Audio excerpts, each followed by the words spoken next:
Start because Drummond wants us to keep strict times.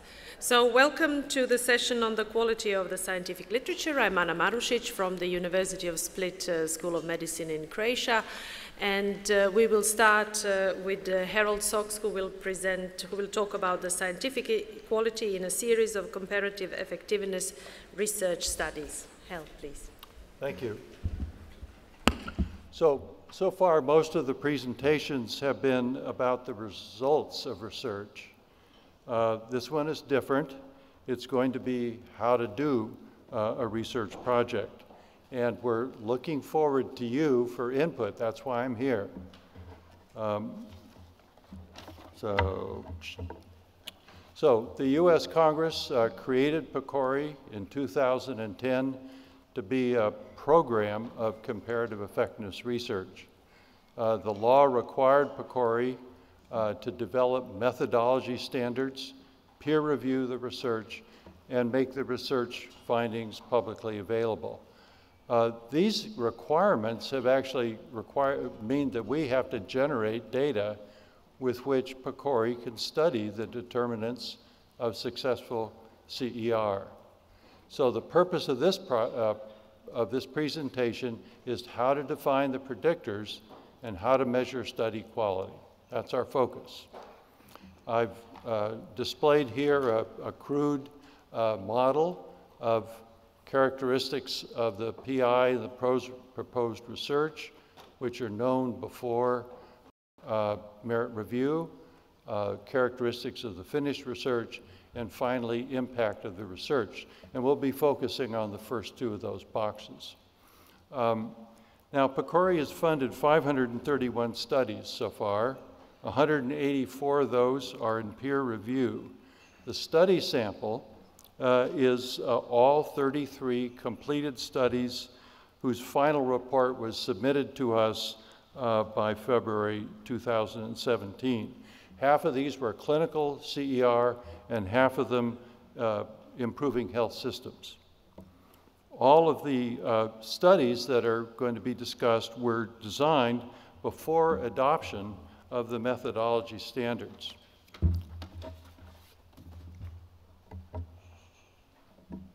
So potential predictors of study quality and impact include characteristics of the study principal investigator. The median number of federally funded awards as PI and the number of top-tier journal publications as first or last author were both 1. And many PIs had 0 of these two characteristics. The PI's median H factor was 22, which means 22 publications with at least 22 citations. And finally, the median years since the PI's highest degree awarded was 20. So all in all, these first cycle studies were conducted by researchers with moderate experience. Other potential predictors of impact include characteristics of the study.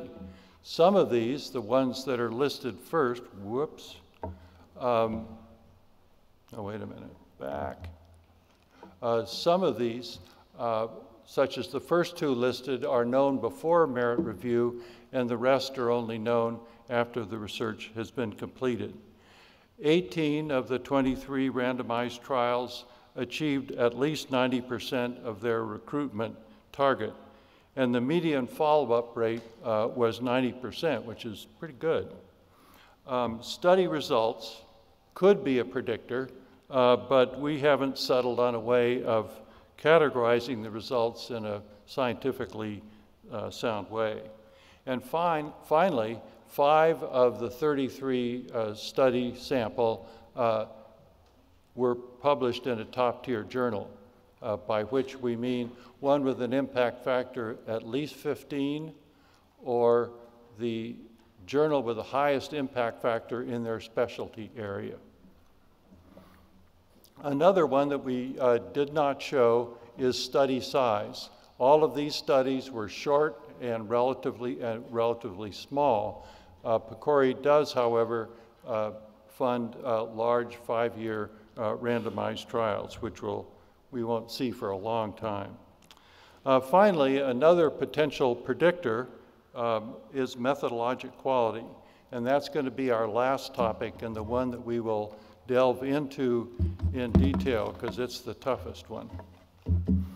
So PCORI's methodology standards were created by PCORI's methodology committee in 2012 and were updated very recently. There are in all 48 standards in 12 categories which are listed in, oops, I've done it again, in the box here. 5 of the categories, the ones on the left, apply to all studies, and the ones on the right apply to studies with specific study designs. We think that engagement of stakeholders in the research may be an important factor in a predictor of impact, and we will be assessing adherence to our standard for this category, which is under patient-centeredness.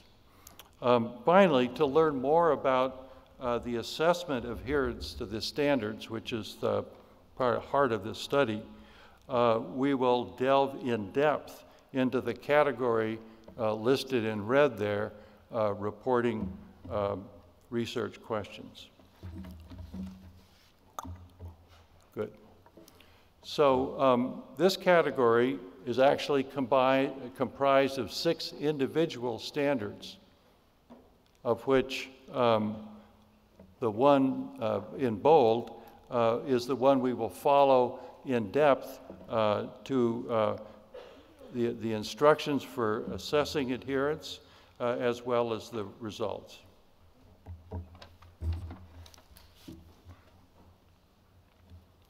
Now, this particular item, if you look at it closely, you'll realize it's really it's a compound question. Does the study identify specific populations and health decisions? So a simple yes-no answer isn't going to work there. It's going to leave ambiguity. So we deconstructed it into 3 items that we really could assess with a simple yes-no question, and they are listed at the bottom. Now, some of those components, component 2 and 3, are actually conditional. If the protocol doesn't specify a health decision, then they're really not applicable. So the next slide shows the results for this particular research question. It's a complicated slide, and I think the key to it is to look at the headings. That's usually good advice. So the second heading is, the second column is the question as posed in the form that the reviewers use. The third column shows the proportion of the 31 studies actually, where the 2 reviewers disagreed. And you can see that those disagreement rates are really high, and a take-home lesson of this slide is going to be, we got problems we need to fix. The third column shows the next column shows the proportion of studies for which the question was not applicable, as it wouldn't be if the report didn't describe a health decision. And the final columns show the proportion that the reviewers did agree on, it being either a yes or a no. And clearly, the main message of this slide is the rate of high disagreement. And I should mention that there will be a poster tomorrow at 2:30 led by Evan Mayo Wilson, who's one of my colleagues on this study. And for those of you who want to dig into this in depth, and I hope there will be many of you, thank you, Anna, please show up. So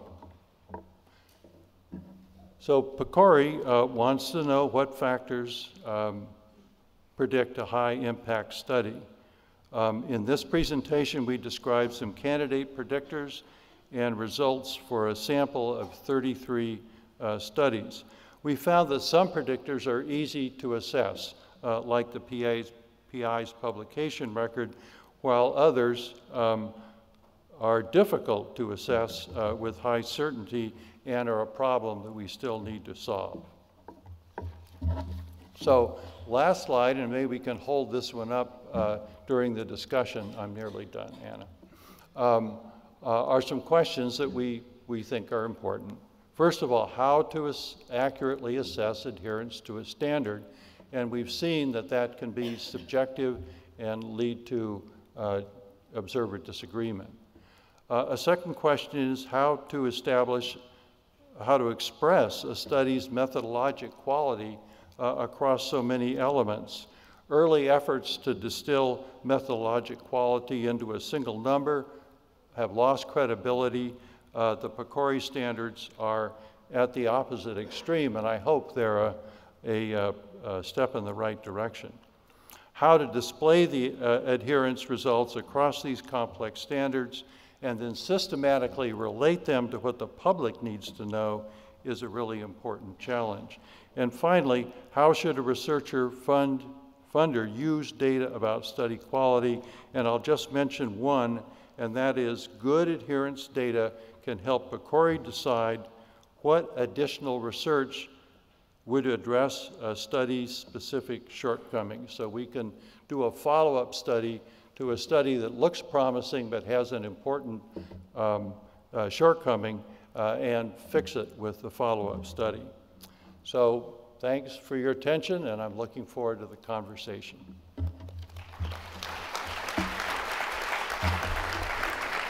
Thank you. Thank you, Hal. Now the questions. While we're waiting for the people to come, I just wanted to ask you about this agreement, which is similar to peer review in a way. I know the studies in peer review shows that you would have to have at least 7 reviewers to get kind of good agreement. So how do you explain it, and how do you see a resolution to this problem of agreement? Or maybe there shouldn't be agreement because maybe different experts looked at different things in a study. Well, I think the first approach that we'll take is to try to refine the questions that that appear on the form that the reviewer uses, so that we can reduce disagreement. And we're just now starting to talk.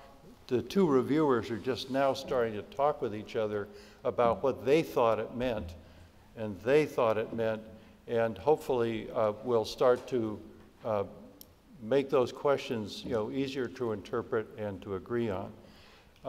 I'm discouraged to hear that you have to have 7 reviewers. I hope we can do better than that. Thanks. Okay, next question. Can you identify yourself so that we Joseph John, Charleston, South Carolina. Thank you, Dr. Sachs, for all that work that you have done and are doing. Your particular future questions address positive aspects of the study, what quality will come out of it in a positive way. What are your thoughts about how to address, because of study size, certain potential side effects that occur at such low rates that the study either can't address or doesn't address? So death as one endpoint, but serious side effects as others, say Guillain-Barré resulting from influenza vaccines. That seems to me always to be left in the detritus of the bottom of the paper, and that I wonder what your thoughts are addressing that issue. Thank you. Well, I think we'll probably address those in the same way that any trial which has benefits and the harms occur very infrequently, which is to list them rather than to try to incorporate them into an analysis that would require a substantial sample size in order to accurately identify predictors of those outcomes. Okay, thank you. Dr. Vandrowski from the RID project. Sorry. Oh, there we go. Vandrowski from the RID project. I wonder if you could address the ideas in your methodology. So we know that preclinical studies are missing, most of the just simple catalog numbers for the key reagents. Has your plan been to address those, and how do you do that within the reviewer situation? Okay, the second sentence to the last, could you say it again, please? So we know that in preclinical studies, Yeah. We can't identify most of the antibodies, for example, by catalog number or by any other identifying information. So that's a huge hole in most of those preclinical studies. Mm-hmm. But reviewers tend to not look at this very carefully. Trying to track down reagents is something that you do after the paper, and then you get frustrated, right? So I wonder if your studies are addressing these kind of very basic methodological considerations, or if you could speak to that. So I think PCORI funds comparative effectiveness research. In general, that's clinical research. It's not basic research. And so I'm not sure that that problem should be on our problem list. Okay, thanks. Yeah, David Sklar from Academic Medicine. So I'm going to raise a question that may be a little bit awkward, but why not? When PCORI was first started, the politics and the political environment was very different from what it is right now. And what I'm wondering is, have you adjusted some of these questions to take into account some of the shifts in Washington and potential support or lack of support of PCORI, so that it sort of addresses some of these shifting political winds?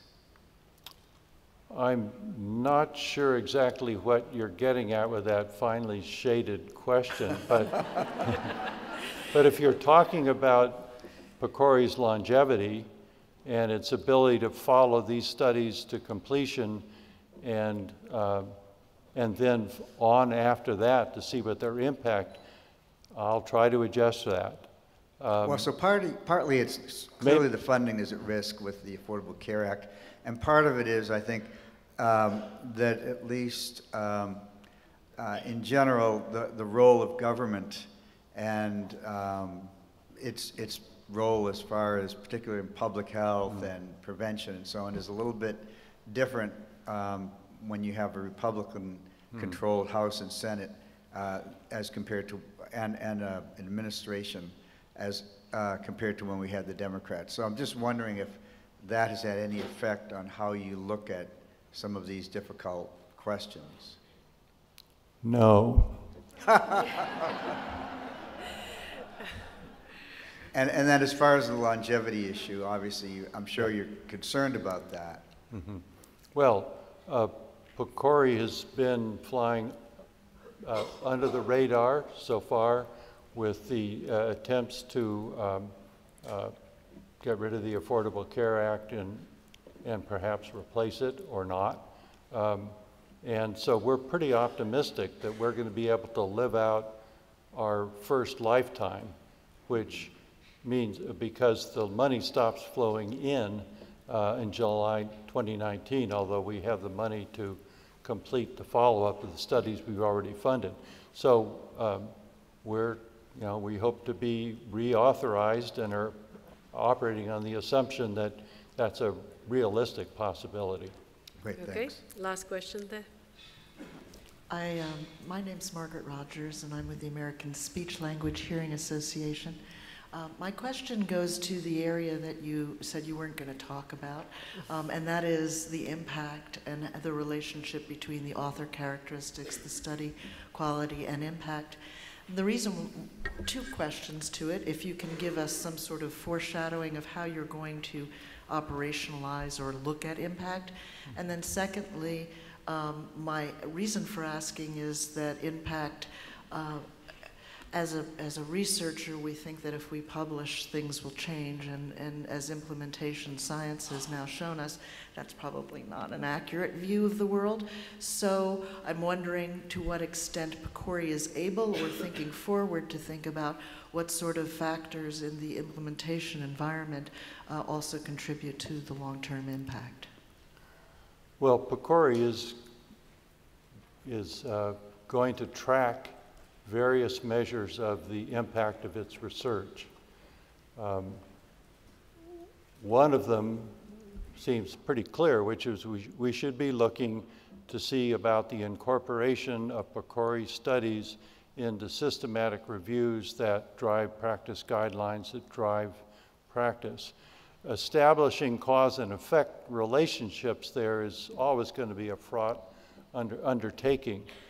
So that's one that's fairly obvious. The other is, that I had talked about at the very end, if we get a study that looks really great, but they didn't handle missing data very well, we can commission another study which looks at the same problem but does a great job of evaluating missing data and plugs that hole in our understanding of the question at hand. Lovely, and I just do want to just say half a second here. I think can you continue afterwards, because certainly. we are over time. Thank you very much. Great. Thanks, Herr. So now we go to the presentation by Matthew Page, who will talk about the pitfalls in the use of statistical methods in systematic reviews of therapeutic interventions.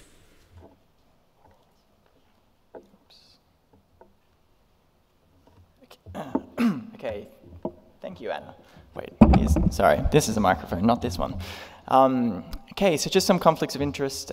Just want to declare I'm affiliated with Cochrane Australia, and I was fortunate enough to work with two luminaries in this area, David Moore and Doug Altman, who happened to be on the advisory board of this Congress, but they were not involved in the decision for this abstract. And so David's standing at the back at the moment, and he told me he was going to bring some eggs to throw at me in this, but now that I've seen the size of this room, I don't think he's going to be able to reach me, but I will warn everyone in the third or fourth row if I see them flying. Now, many studies have evaluated how systematic reviews are reported. So we have lots of studies evaluating the search methods, methods of appraising studies, and how they're eventually presented in reviews, and how they adhere to guidelines such as PRISMA. But we have very few studies evaluating how authors use and interpret statistical practices in systematic reviews. And so my colleagues and I published a paper in PLOS Medicine last year called The Epidemiology and Reporting Characteristic of Systematic Reviews of Biomedical Research, where we evaluated a range of characteristics in a random sample of 300 reviews, but we didn't place too much attention on statistical practices. So we wanted to use this sample, or a subset of this sample, to see how statistics are used in systematic reviews and meta-analyses. So specifically what we looked at was 110 systematic reviews of therapeutic interventions that were indexed in Medline in February 2014, 32 of which are Cochrane reviews and 78 were non-Cochrane reviews. They had to include at least one meta-analysis, and there was no restriction by journal or clinical condition or specialty, so we had quite a broad sample of topics that we evaluated. And we evaluated statistical practices using a 61-item form that we generated based on guidance in the Cochrane Handbook, the ARC Methods Guide for Comparative Effectiveness Reviews, standards from the Institute of Medicine on how to conduct reviews. And then we had one author evaluate 80% of the reviews, and 20% were evaluated in duplicate.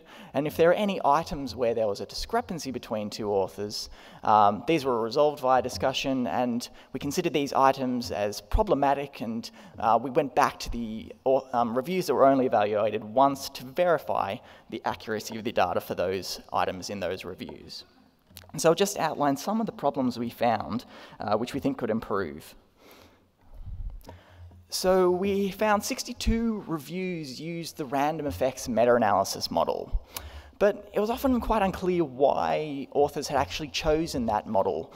So the choice of model was rarely clinically justified in about 71% of the cases. So it wasn't clear if authors anticipated or actually detected any clinical variability across the studies, or whether they were just influenced by the statistical results they found. And as I was walking to the to Congress this morning, I remembered there's been about 3 occasions where I've taught systematic reviews at courses, and students have asked me, why is it that UK authors use the fixed effect model and US authors use the random effects model?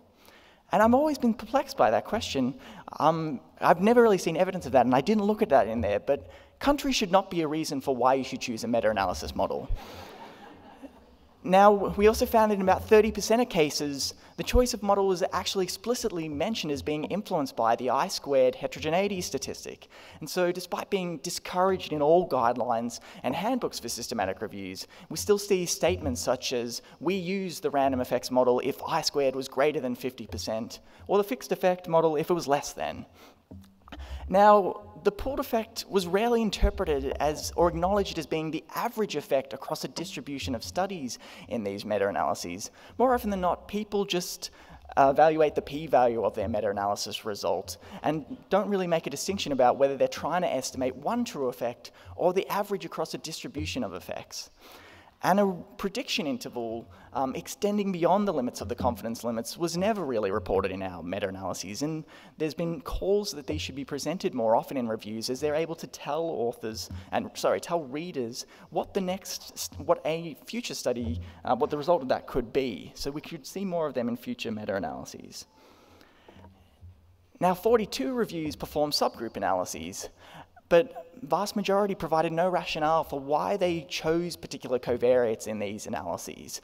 They may have just been splicing and dicing the studies opportunistically, but they never really gave a good clinical rationale for why it would make sense to investigate whether the effects differ based on certain characteristics. A statistical test for interaction was not considered in about 70% of cases when interpreting the results. And perhaps even worse, the statistical significance of each subgroup effect was compared in about a quarter of meta-analyses. So in this forest plot on the right here, you see that the subgroup effect for women is statistically significant, but for men it is not significant. And in about a quarter of cases, when you see a forest plot like this, authors claimed that this suggests that the effect differs by gender. But when you actually look at the pooled effects, they actually overlap their confidence intervals quite substantially. And any confounding due to other potential covariates was not considered in any of these analyses. Now, we found 45 reviews generated a funnel plot, but when interpreting any asymmetry in the funnel plot, we found that nearly all authors just equated this with reporting bias and never really acknowledged or considered that the asymmetry in a funnel plot could be due to other factors. So small studies may be giving large results because they all delivered a high intensity dose of the drug, or were at higher risk of bias because of lack of blinding. The funnel plot included fewer than 10 studies in about 70% of cases, and a statistical test for funnel plot asymmetry included fewer than 10 studies in about 3/4 of cases. And that 10 studies is generally seen as a rule of thumb to help interpret the results of these analyses. And then across all reviews, we found that 42% of reviews didn't actually consider any limitations of the systematic review methods or in the included studies when drawing conclusions from the meta-analysis. 10% claimed that a subgroup effect exists when there was actually no evidence of this, and about a quarter claimed that there is no risk of reporting bias based on very weak evidence. So a funnel plot with few studies. So going back to this funnel plot here, this does not provide evidence that there's no risk of reporting bias, particularly if you have not even tried to find unpublished data in, say, trial registries. So some strengths of our work: we looked at a broad cross-section of systematic reviews of therapeutic interventions and evaluated several practices. But we only looked at systematic reviews indexed in a single month, February 2014, but we're not really aware of any other guidance that's been published subsequent to then that would have increased or improved the practices in more recent reviews. All our reviews had to meet some minimum quality criteria by conforming to the definition of the Prisma P statement of definition of a systematic review and be in English, so they may not generalize to other types of reviews. And some of the items were only evaluated by one author in 80% of the reviews, so there could be some errors in some items. Now, why did we notice several poor practices with the use of systematic reviews? One reason, I think, is because many authors who do a systematic review have limited statistical expertise and no access to it. And there seems to be this emphasis that anyone can do a meta-analysis. Anyone should be able to run a search, collect all the data, do all the data analysis, and report all the results, and all the responsibility falls onto them. Not all journals have statistical editors with expertise in meta-analysis, and I think a consequence of having the proliferation of user-friendly software for meta-analysis is that it makes it easy for those with limited knowledge to use these methods. So in conclusion, we found several weaknesses in how statistical analyses are used and interpreted in systematic reviews. And so there's a couple solutions that I think may be able to help us here. So one idea, I think generated by Kay Dickerson and her team at Johns Hopkins, is to actually establish formal partnerships between systematic review methodologists and statisticians and journal editors of specialty journals. So they're doing some great work working with ophthalmology journals in actually being on hand to actually provide advice and guidance on all the systematic reviews that get submitted to those journals. We could have funders ensure that the systematic review team has statistical expertise or access to it.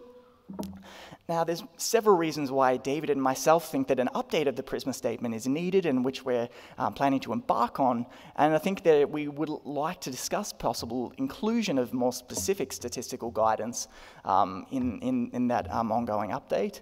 And we also need to develop tools to potentially check for statistical errors in submitted manuscripts, or tools to help authors write reviews, such as online writing software to help them report their reviews correctly. And there's one other thing I haven't added on the slide, but I can't ignore it given that Hilda Bastian is sitting in the front row in a very vibrant yellow colored shirt.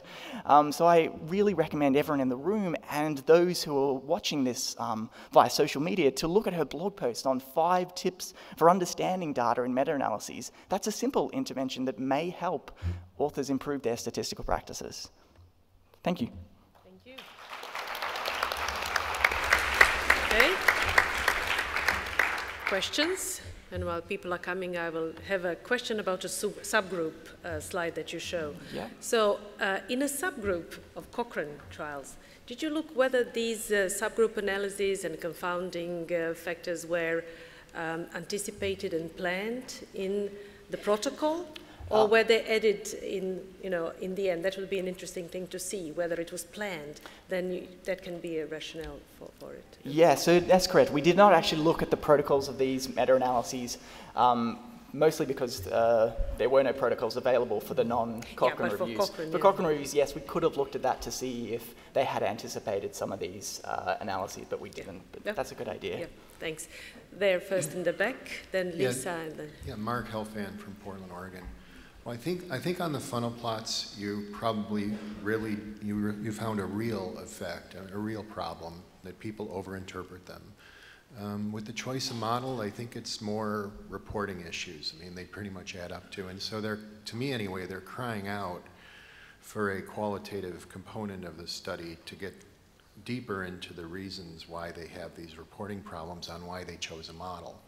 And the set that you offered, they're plausible, but there's other factors. So journal editors may be the factor that says if you didn't use a random effects model, you're not going to get, that's what we expect you to do. Some journals have actually said that. Wow. So sometimes the rationale for choosing a model and its details is within the statistician's mind, and they may not be the best communicator of that, or the journals may say, we don't want a lot of detail about why you chose a random effects, that's what we expect you to do. So I think that there's a role here before going too far down the road on the choice of model to realize that, machines, the software will churn out a meta-analysis without, you put it in, it'll come out, people don't think about it. The better the statistician, the more they think about the data structure, the purpose, all of that. And if you find out, in other words, if you just offer people software that's going to say, explain this, explain that, it may not deal with that problem. I think you should talk to statisticians, the best ones, see how they think through it, and see how that affects your results. Yep. I think that's great advice. And I mean, I think at the moment, we still see quite a lot of reviews just being conducted without any help of a statistician. And so I think you're right, we do just see a lot more just punching the numbers into the software and not giving much thought. But I'm glad you raised the issue of maybe journal editors actually recommending choice of model. That's not something I'd anticipated. So maybe we should do some work with actual review authors and some qualitative component and surveys to see their experiences with this. Lisa Barrow, so you had a 61-item checklist, I think you said, and you were experts applying it. So I'm just wondering how long that took you per paper, and then also if there's anything you'd knock off that checklist in the future. Okay, yeah, so when I say the 61-item checklist, it was broken down into some things like the number of included studies, the topic area. So not all of them were on statistical practices, and it's definitely not something I would recommend sending out for, well, I guess we could send it out for maybe journals to maybe look through when they're using. So, but in terms of how long it took to apply, to evaluate them, I mean, obviously, once you get into a habit of going through these things, you can speed up, but maybe anywhere between half an hour to 45 minutes per article. Just because, to be honest, in a lot of the cases, the information just wasn't there.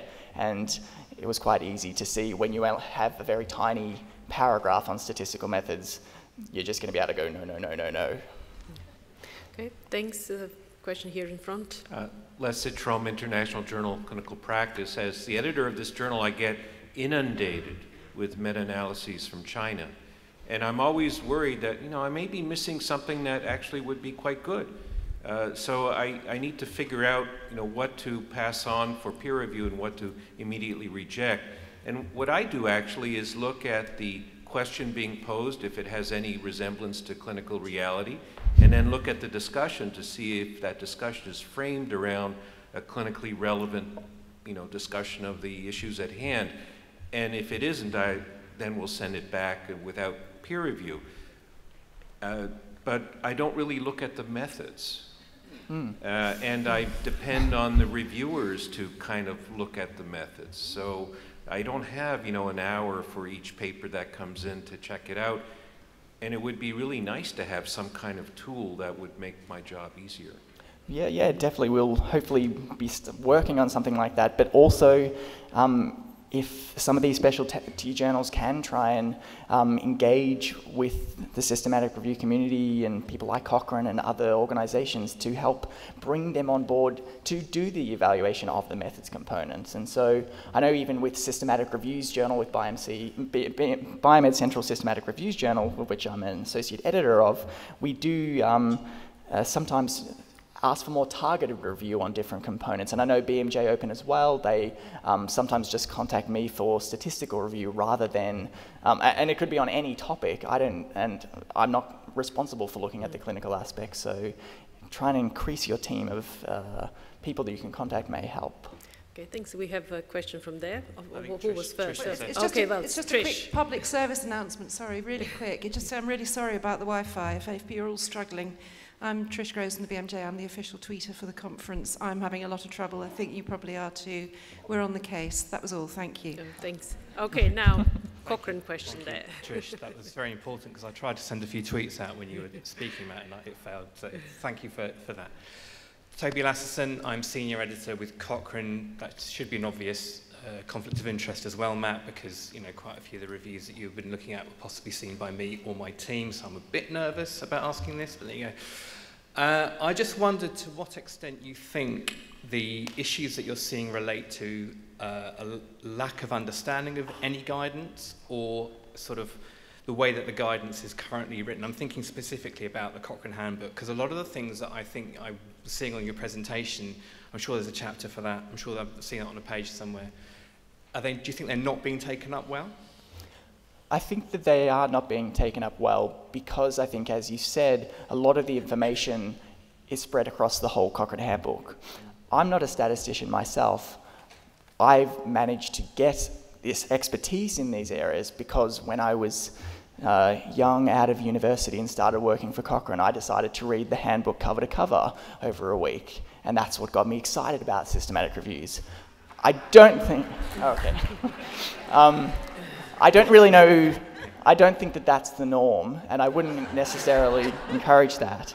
But I don't know how to say this, Matt, but that was my experience as well. But I think we do need to create, using this as a starting point, maybe developing more sort of a checklist or adding sort of more this specific guidance and more user-friendly tool to help people become aware of all these issues. And I think Cochrane's Messier standards go some way to doing that. But obviously there's lots of other things people need to report in their systematic reviews, so I'm only just focusing on the statistical practices, but I still think they are important and somewhat neglected in all previous evaluations of reporting quality. And even when you look at people who use, so many studies have used the AmStar tool to evaluate systematic reviews. I have no problem with the AmStar tool, but there is a single question in there: were the statistical methods appropriate? Yeah, that's true. Just maybe one last point. It's just that I also think it's being applied at the wrong end of town. I think the time to apply a tool is probably when you're actually running through the analyses. One of the things that I want to try and get sort of more commonly taken up in Cochrane is to have a sort of a pause point between the analyses being completed and the rest of the review being written up. So you've got an opportunity to actually almost like literally peer review the data. And I think something like that last point with the possible solution, that's a real sweet spot in the process for something like that to come in and check errors. Yeah, Thanks. yeah, cool. Okay, thank you very much.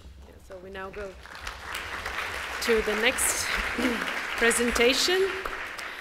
And Marc, Dewey is going to talk about what authors and reviewers think about introducing reporting guidelines and checklists in Radiology Journal. Yeah, thanks very much. And Radiology is a leading imaging journal, and it's been a great pleasure to work with the editor-in-chief, the deputy editor, and with Patrick from Amsterdam on this project. And what we did is we looked at the guidelines and checklists in this imaging journal. And the background theme for us was the reproducibility crisis in science that we see. We see this in psychology sciences where p-values and results are not reproducible.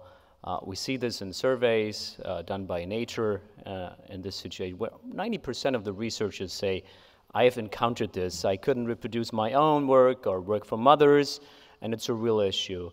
It also relates to clinical trials, and I'd like to highlight one presentation of Anwen Chan that's going to be in the next session.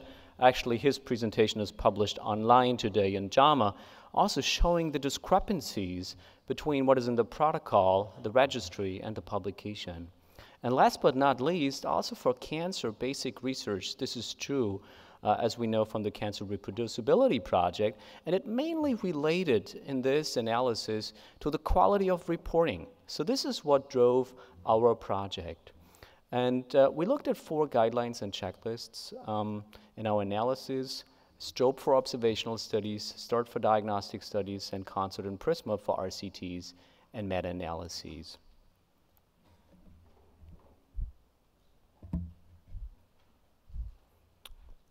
We get up the slides. Thanks very much. So we addressed 3 objectives. We wanted to know, and this is new, when are these checklists actually used by the authors? What is the impact on the manuscripts finally? And what is the perceived value as evaluated both by the authors as well as the reviewers? The rationale behind this project was the fact that the journal Radiology has endorsed these guidelines since their inception, but the editor-in-chief and the senior deputy editor, they were so brave to say in January 2016, from now on, this is a mandatory step in our review process. So with this paper, they introduced that all the submissions would have to include a guideline checklist before advancing the potential publication to peer review. So what we did in follow-up of this really brave step, we said, why don't we survey the authors? And we started that in July last year. We did it till June this year to meet the deadline of the conference. And one important point here is we sent out the request for filling the survey to the authors just after it was sent to peer review, but before making the decision about the acceptance. In order to get real honest answers from the authors, we also told them that we would never link their responses with the decision about acceptance or rejection. And only in this way, I strongly believe, you get honest answers from the authors. The limitation with that, of course, is we'll not be able to connect the quality with the outcomes of these papers.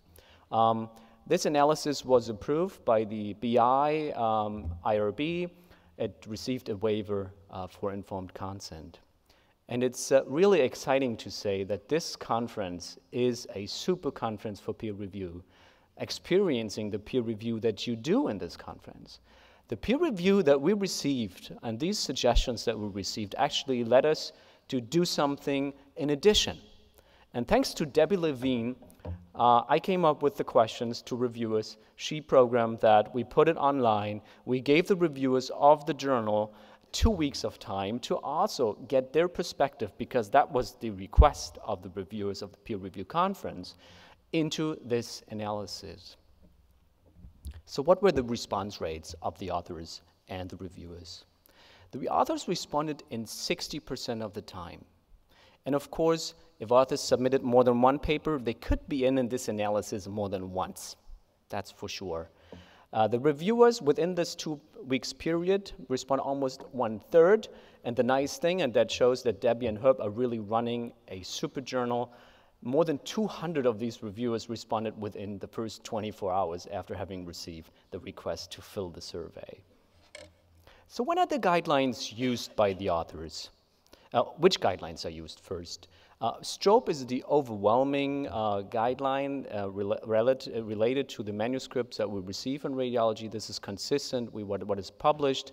Diagnostic accuracies are very prevalent in radiology, and RCTs as well as meta-analyses are less common. So this is really reflecting with what is published. And one of these guidelines used, I show you some depressing results first. Only 15% use it when designing the study.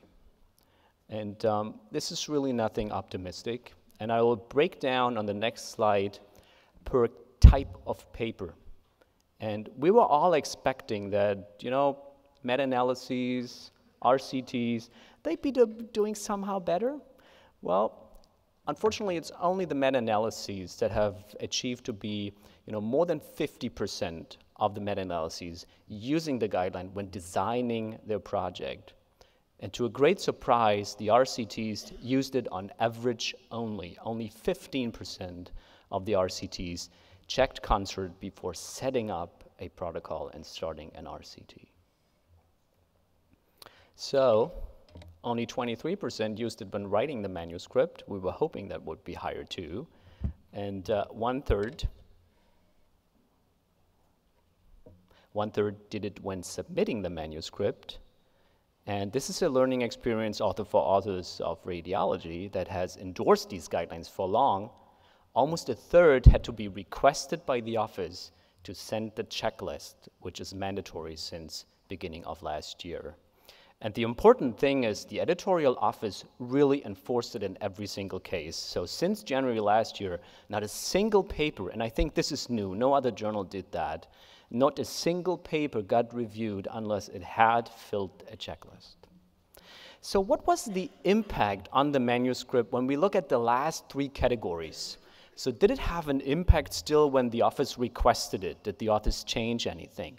And broken down for these 3 categories, you see the results here. So when you use the guidelines early on, when writing the paper, of course, it has a greater chance of having an impact on your manuscript. And only a third or every 6 influenced and had an impact on the manuscript when it was used later. What about the perceived value by authors and reviewers? The authors found in about a third and half to be this very useful new initiative or somewhat useful. So 80% very good.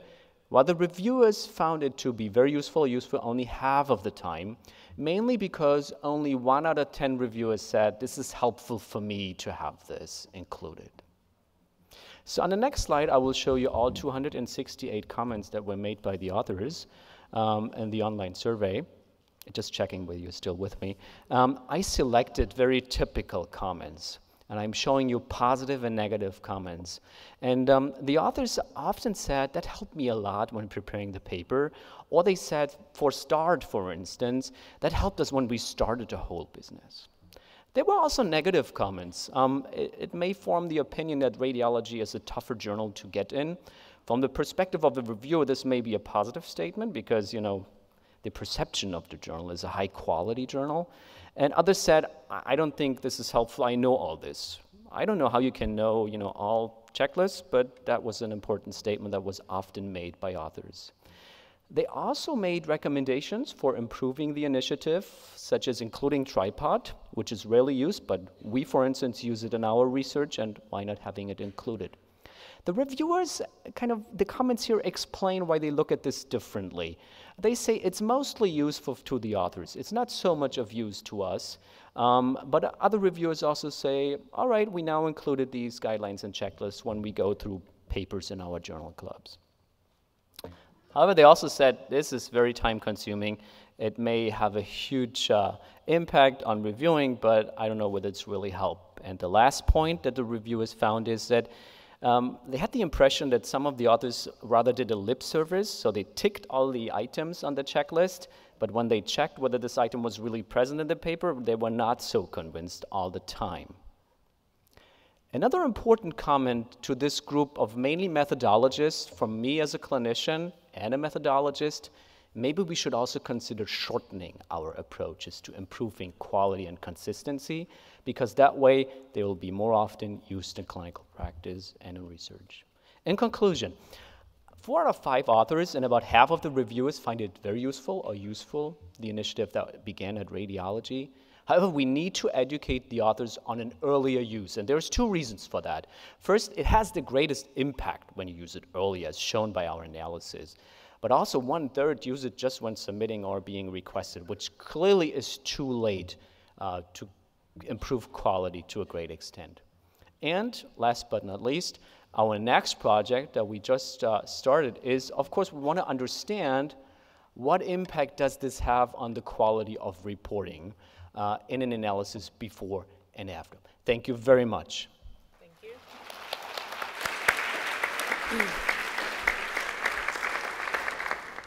Okay, questions? Oh, we already have somebody. So please, there in the back.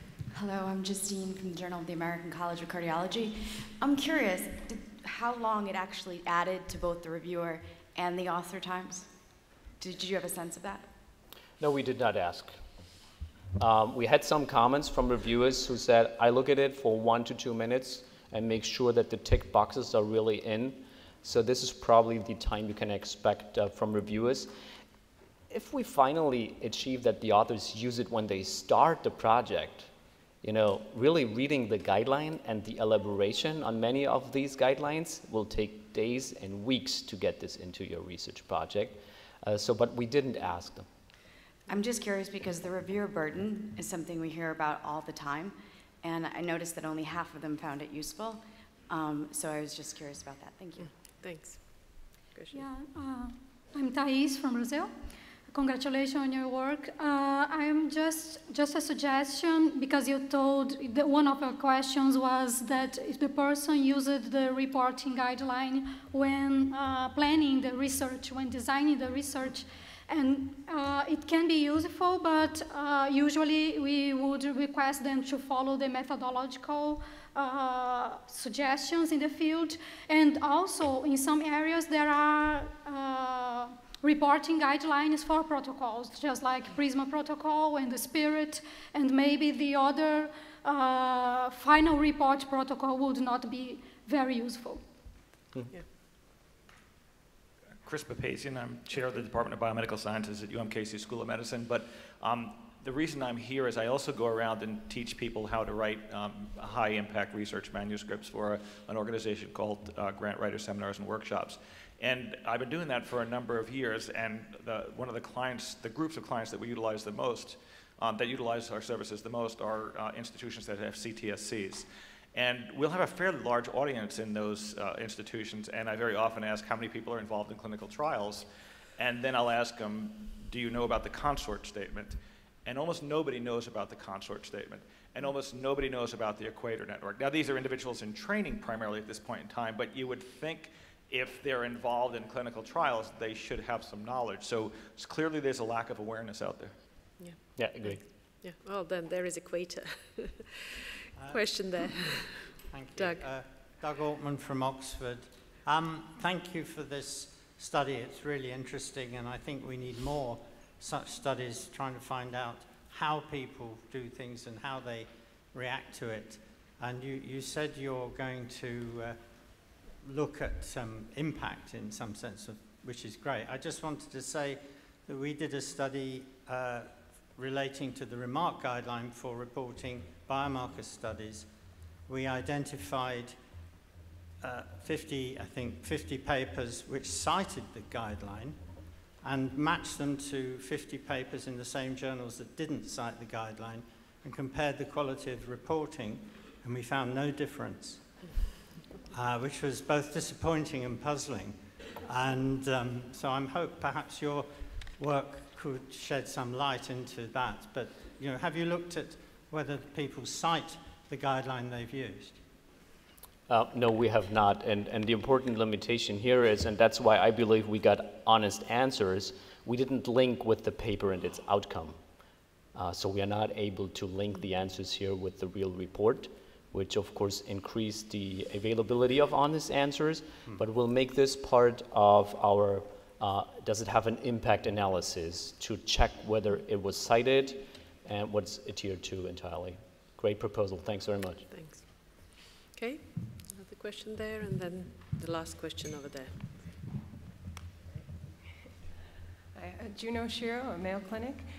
In my work, I'm a manuscript editor, so I see the drafts before they're submitted to the journals, and I review all the journal's instructions for authors. When I know a guideline is required at submission, I always go back to the author and I say, hey, by the way, you have to do all these things. And almost everything that you presented today is like completely in line with my anecdotal experience. People are not aware of guidelines. They perhaps just give them lip service. They don't make major changes to their manuscript. And for a while, I was sort of grading them, and I'd be like, okay, is item number 3 here? Is it really on the page that they said it is? And it was becoming a very tedious project. And so at some point I said, you know what, I'm going to let the author take responsibility for this. And again, this is just my anecdotal experience, but I don't think anyone is grading them in the same way. They just look to see, oh, somebody looked at the checklist, the page numbers are there, must be okay.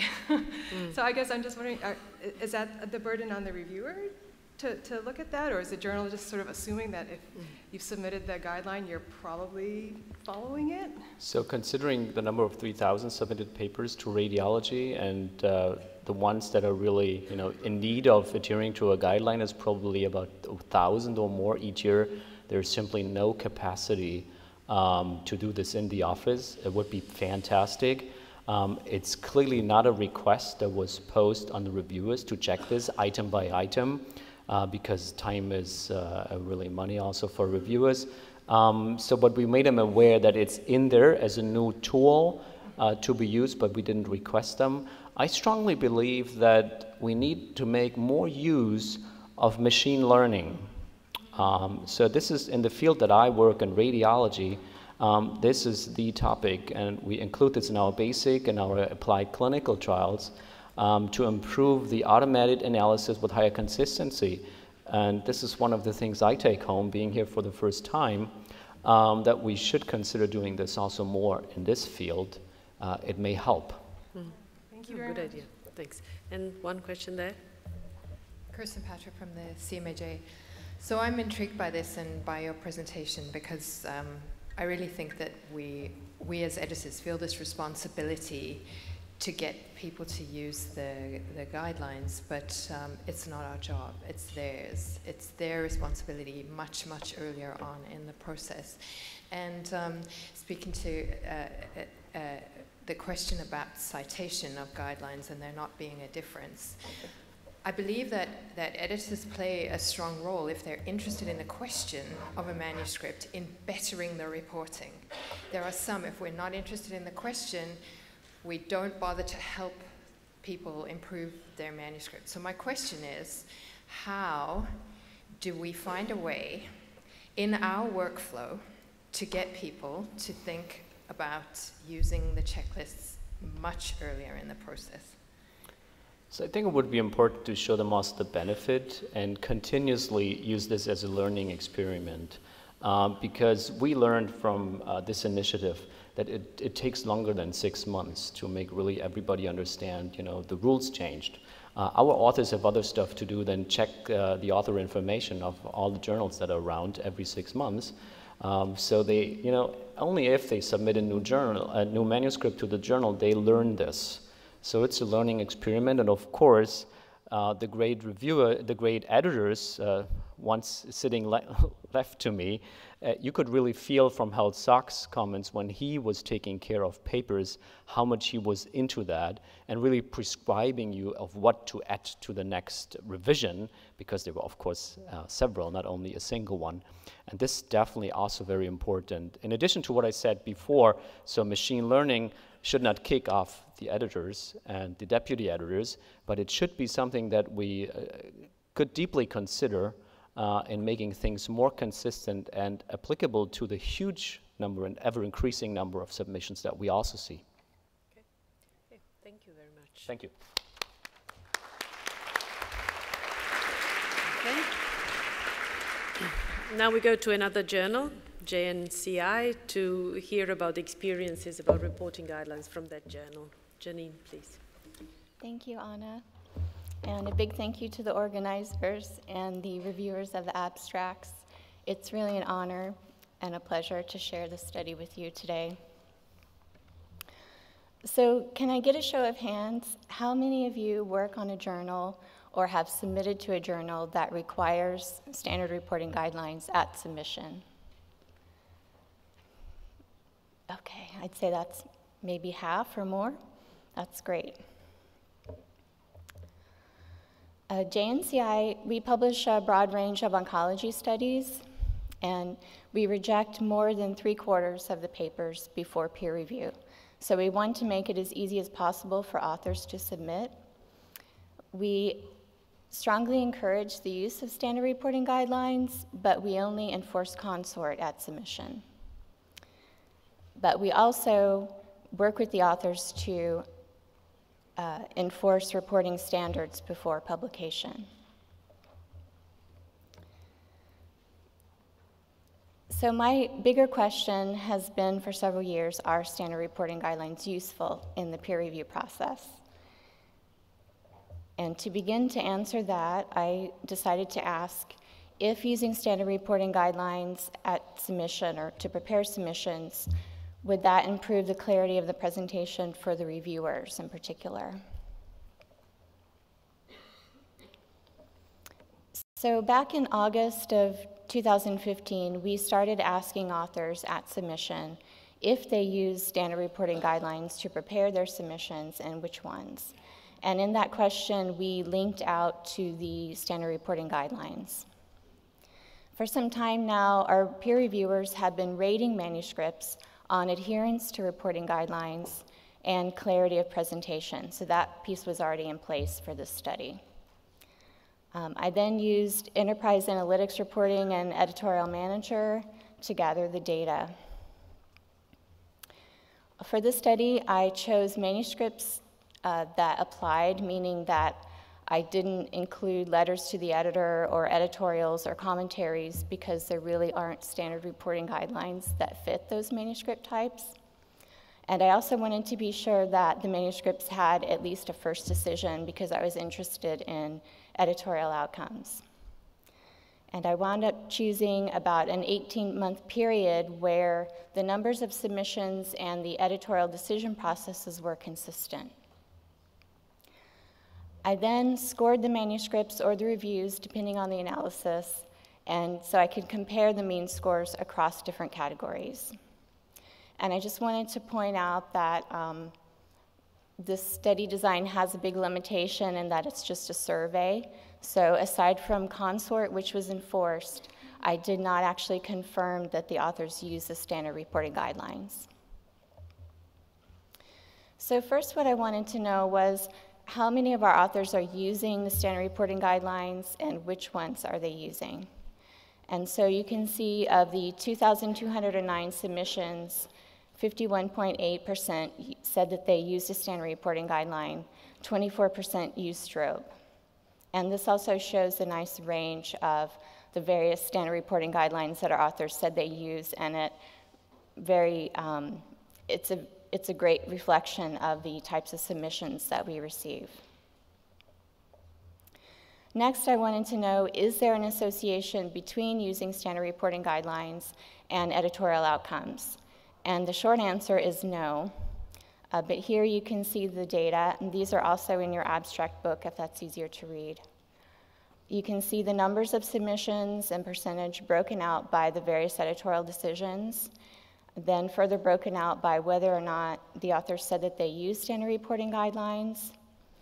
And then in the last column, you can see the mean scores across the different editorial outcomes. In this case, I scored each manuscript. I scored it a yes if the author said that they used standard reporting guidelines, and no if they didn't.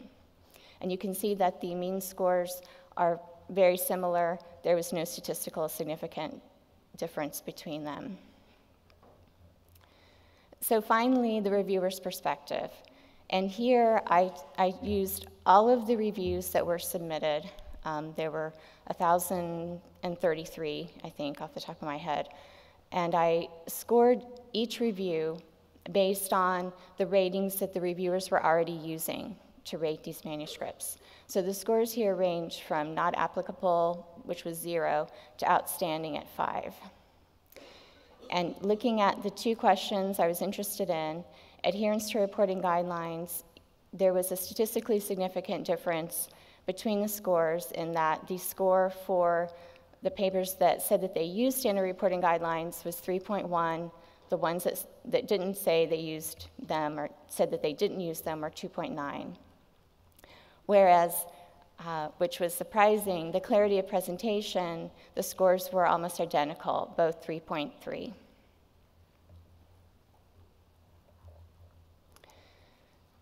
So my study answer was negative in that in our workflow in this particular study, using standard reporting guidelines to prepare the submissions did not seem to improve the clarity of the presentation. And so finally, I'd just like to thank several people who were very helpful in the study. Meredith added the submission question with the links out. Amanda and Carmen are the editors on the journal, and they gave me input on the design and the results. Matt and Fiona have been the publishers of the journal, and they've been very supportive of the project. And then finally, Michael at Aries provided training on the editorial manager reporting system. So thank everyone for your attention.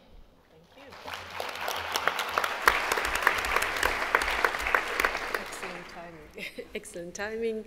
And now we are open for questions. Yeah, Marc Helpan again.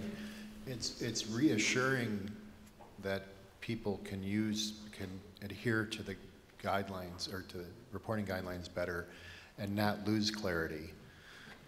But obviously it's not surprising that it doesn't increase clarity. And I want to say, not to disparage reporting guidelines too much, but over the years, as they have proliferated, I don't think clarity's gotten better, and I think we may have lost something. I'm too young to be curmudgeonly about this, but in the 1980s, we had a meeting with the editors of pediatric journals and Lincoln Moses, and Lincoln's main point to everybody was, no, you got to tell a story. And if you look at the trials in those days, like the Burlingame trial, is Burlingame or Burlington, the Sackett trial of nurse practitioners, and read how they explained, or how he explained, the decisions he made methodologically along the way, and the things that didn't go right or wrong, or didn't go right, and how they went off track, and when they got off track, how they got back.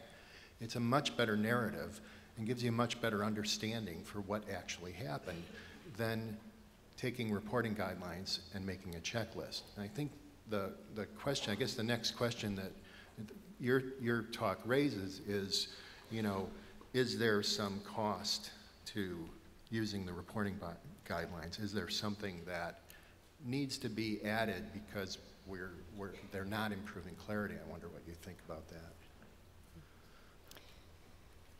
Well, the results from this study sort of reinforce the fact that we may not need to actually require them, because I don't know that during the peer review process they're making it easier for reviewers and editors to do their job. But there's obviously still a lot of use for the reporting guidelines, maybe at a different place in the process. Yeah, sorry. I think you've got the use of them, but you've also got how they're viewed by reviewers. And if people conceptualize reporting guidelines as checklists and say, hit this one, make a table, or tell us where you, those kind of things probably, in my opinion, don't add to clarity. Whereas using them as a checklist, a mental checklist to see, did I think of the things that are important and pull them out, is a very different way of writing. And so I think that, when you're looking at how people look at adherence to the reporting guidelines, are they looking at that as, did they hit every single one of these, or are they looking at it as they reminded themselves using this and then they wrote a clear and interesting, logical write-up of their study? I guess that's what I'm trying to figure out, is where to go with the rate, with the how reviewers look at the use of guidelines. I don't really know how to answer that. Sorry. That was Maybe a good we need perspective. qualitative studies to address this in a way. So we have a question here, then there, and then Drummond. It seems to me that when these guidelines were written, they were primarily written as guidelines to assist whoever designing a study and reporting that study. They weren't really designed to be a requirement, and I'm just kind of curious about when they have evolved into becoming a requirement. It's not clear to me, are they actually a hard requirement? If you don't utilize them or say that you utilize them, is your manuscript then rejected, or what happens at that point in time? And if that is the case, do you think that's a good idea in view of what you found? Right. So in terms of enforcing, requiring them, we do enforce consort. We require consort. So at submission, we will not we will not complete the submission without the consort checklist. So that's what I mean by requiring. Okay. Question? Denise Goodman. Well, we actually we make them submit it with the, right, so that's how we require it. Denise Goodman from Chicago. Okay. It strikes me that reporting guidelines can't make a bad writer good, and if you're already a good writer, it's not going to make you better. Similarly, it's not going to make bad science good. The intent, I think, is to make sure that essential elements of a study are incorporated in the report so that anybody reading the report understands that methodologically certain rigorous standards have been met. And I'm not certain that the conclusion from this study is that guidelines are ineffective. I think there's a couple of other potential interpretations. One is that the ethos of guidelines have become inculcated in science culture so that many of the elements are now de facto incorporated into reports anyways. And so I would be interested if you've thought about the next steps to ensure that guidelines are used for the intent that they were created, which is to make sure that essential data elements permit an appropriate interpretation of the results that are presented. As I mentioned in my background slide, we do work with authors to enforce reporting guidelines, reporting standards using the reporting guidelines. So that's the step that we choose to implement those. Thank you. Drummond? When I was little, I was involved in a study with Karen Olson on publication bias, and had to read through personally 625 clinical trials to get information. We also, as a sideline, added information about whether they use consort in preparing this. And we found, and I had what's called a stopwatch.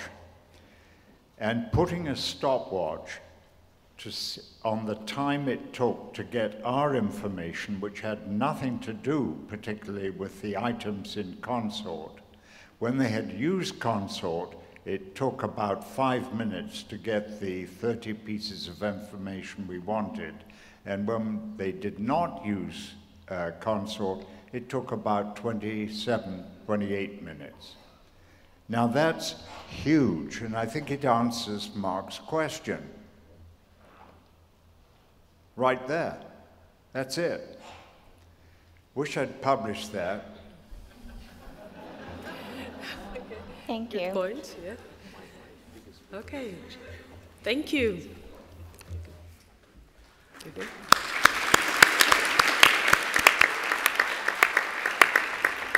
Okay, we come to the last presentation of this session, and we're now moving from studies on human participants to studies on animal research. So we're going to look into reporting guidelines for animal research, and Emily Sena is going to present her talk.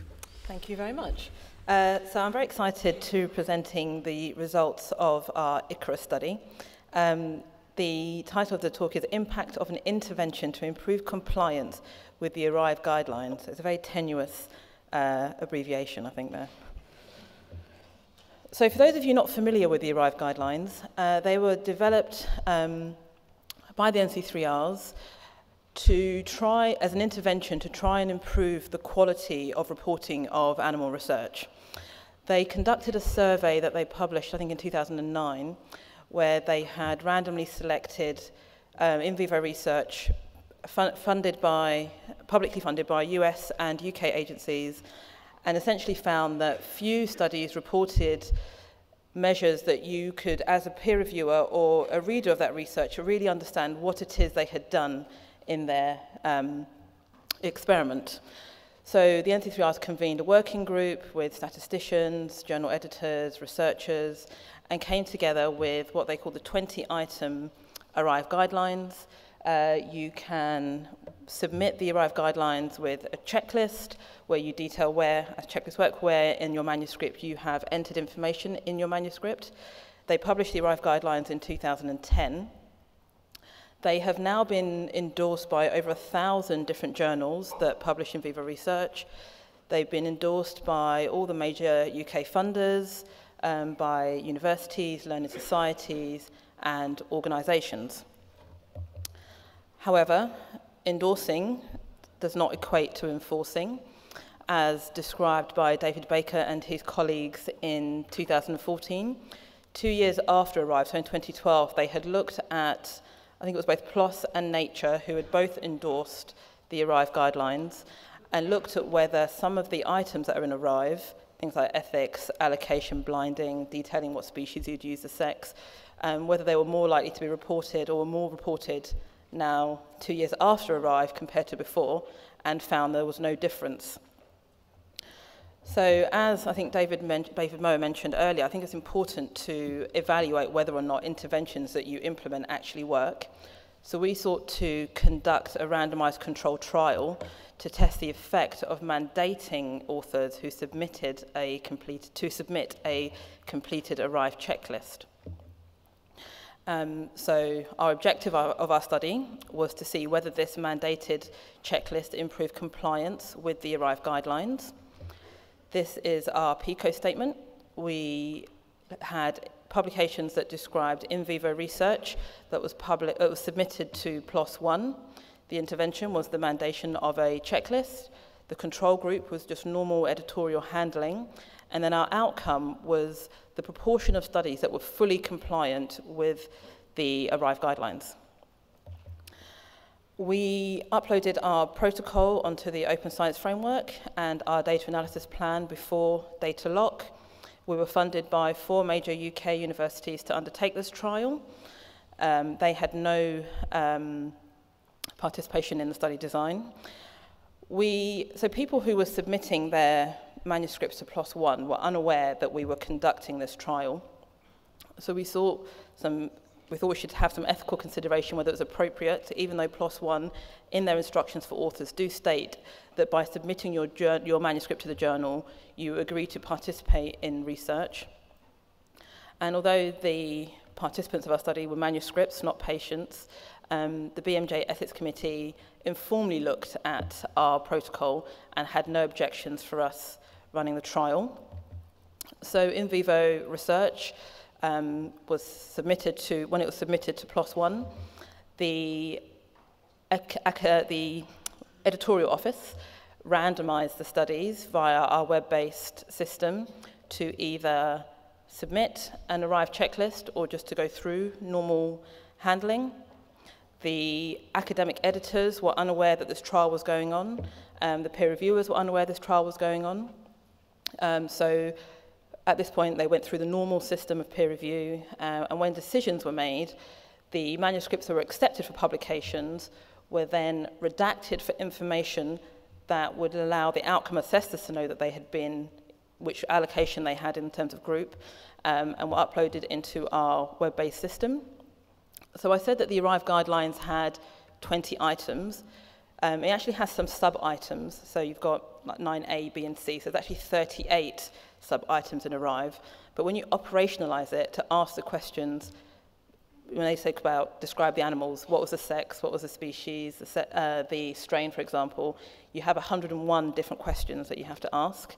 So we had an online system with these 101 questions.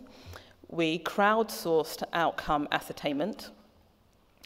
We trained our outcome assessors. So we had developed 10 manuscripts that had gold standard answers that we in-house had developed. The people who wanted to participate in the trial as outcome assessors had to get at least 80% pass mark in 3 manuscripts in a row, and then they could contribute. We assessed each manuscript in duplicate, and then the answers were reconciled by a 3rd senior reviewer. So we conducted a sample size calculation. So our primary effect was to assess full compliance with the Arrive guidelines. To observe a 10% improvement between the control and treatment group in terms of 100% compliance, with an alpha of 0.05 and 80% power. I'm not at the end yet, no. We would need 100 manuscripts per group. We were also interested in whether there was an uplift within specific sub-items, the 38 sub-items in Arrive. So to account for multiplicity, we had an alpha of 0.0013, and we would need 200 manuscripts per group. So accounting for rejections and dropouts, we randomized into our study just over 1,600 manuscripts. This took about 6 weeks at PLOS One. Just around 1,300 were sent out for peer review, and then 662 manuscripts were accepted for publication. So our analysis is on that 662. Just to assess whether or not the intervention was actually applied, we checked how many manuscripts had an Arrive checklist, and we had 301 in the intervention group and 13 in the control group. So some of the authors had submitted an Arrive checklist even though they weren't asked to. For the 38 different items on the Arrive checklist, we looked at the agreement between our reviewers, between our dual assessors. There were only 8 questions out of the 101 in which we had less than 75% agreement between reviewers. Our median agreement was 83%. The lowest agreement was 50%, so no different to chance. And this was around the unit of analyses. Is the unit of analysis for at least one test explicitly specified? The difference in the width of the bars on the graph is for the number of questions that we had to ask to be able to answer that sub-item. So some of them just had 1, and the most was 23. So our primary outcome In our control group, there were no manuscripts that had 100% compliance with the ARRIVE guidelines. The median compliance was 37%. In the intervention, we had no manuscripts that had 100% compliance with ARRIVE, and the median compliance, so the median number of ARRIVE items that were met in the intervention was 40%, so there's no difference between the intervention and control group. As I said, we also were interested in sub-items. There were 2 of the sub-items that showed improved reporting. This was around housing and husbandry. For housing, we went from 0.3% of the studies reporting this in the control group to just under 3%, and for husbandry, 52% to 74%, and none of the other items showed a difference in reporting. So, simply requesting authors to complete an ARRIVE checklist doesn't lead to improved reporting against our operationalized checklist. Questions with low inter-observer agreement suggest limited comprehension of what is being asked amongst the reviewers, but I think also for the authors themselves. Improved reporting, I think, may require intervention prior to manuscript submission, and we've heard conversation about this already in this session. Improvement strategies which focus first on priority aspects of reporting, so rather than on all 38 sub-items, may have greater success. So lots of people have been involved in conducting this trial. I've highlighted 2 people, Caitlin Hare and Caddy Irvine. They did a lot of the hard work, recruiting outcome assessors and day-to-day management of the trial. Jing Liao, who's the picture, she developed our online system, which works very well. It's been a pleasure collaborating with PLOS ONE, and thank you to our funders. Thank you for your time. Thank you.